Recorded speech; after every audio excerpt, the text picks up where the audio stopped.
At ayun na guys, buti na lang walang ulan paghatid natin sa ating anak. Dahil masama nito ay wala pa tayong dalang raincoat kaya pagsuradong ulan ay basang-basa tayo guys. Magandang umaga Pilipinas, kaya pagbalamig ay masarap ang tulog. Kaya umaga pa lang ay ginising na ako ni mami para maghatid ang ating mga anak sa school. Kaya agad ako bumangon para mag-prepare ng ating pang-almusal. Maraming salamat na pala kay mami dahil umaga pa siyang gumising para maghanda ng almusal ng mga bata. Kaya agad ako nagbihis para painitin ng aking motor na 10 minutes. At mabuti na lang guys ay walang ulan ngayong umagang ito pero masama ang ating panahon. Pero bago pong lahat ay maraming salamat nga po pala sa may-ari ng garaheng ito dahil nakalibre tayo ng parking sa ating motor. Siguro kung wala itong parkingan ito ay siguradong pasang-pasa ang ating service. At ayun nga guys, bala ihatid na po natin yung ating anak dito sa school ng Masin Norte. Pero bago pong lahat ay shoutout po kay Kuya Nuriel na taga-Tawid dito sa elementary school ng Masin Norte. At ayun nga guys, ari naman ang aking panganay ang hatid natin sa kanyang school sa Bukalsor. O tingnan mo yung mga batang ari, napakabagal talaga maglakad. O.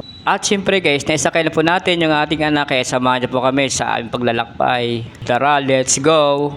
At syempre guys, dumaan muna tayo dito sa Uno sa gas station ng Taguan. Pero shoutout po ang kanilang mga gasolinahan boy dito, napakasulit. Kaya sabi ko sa anak ko, siya muna nagbibideo habang nagmamaniho tayo ng motor. Kasi nahihirapan ako magbideo na nakamotor. Lalo na medyo malubak-lubak yung kalsada. Kaya sabi ko sa anak, medyo itaas-taasan mo at gagandahan mo yung video natin.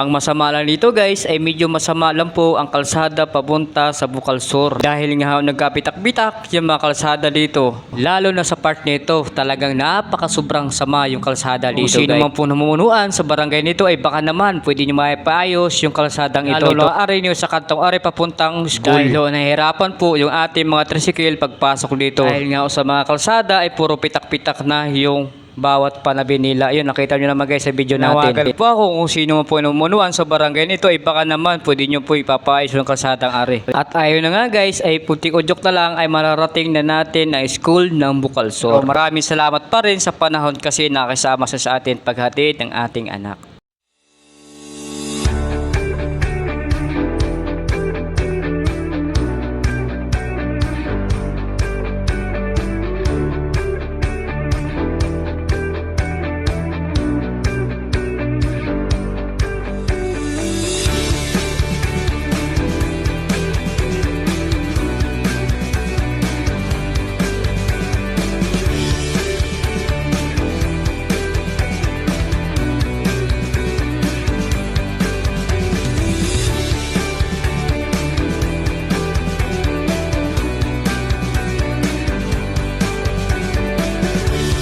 At narating na natin ang school ng Bukalsor. At pansin nyo naman guys, yung mga estudyante ay nakapila dahil nga ay chine-check po ng security. Kaya paalala po sa lahat naman ang pumapasok dito sa Bukalsor ay bawal po tayo magdala ng mga pinagbabawal sa ating school tulad na yung beep.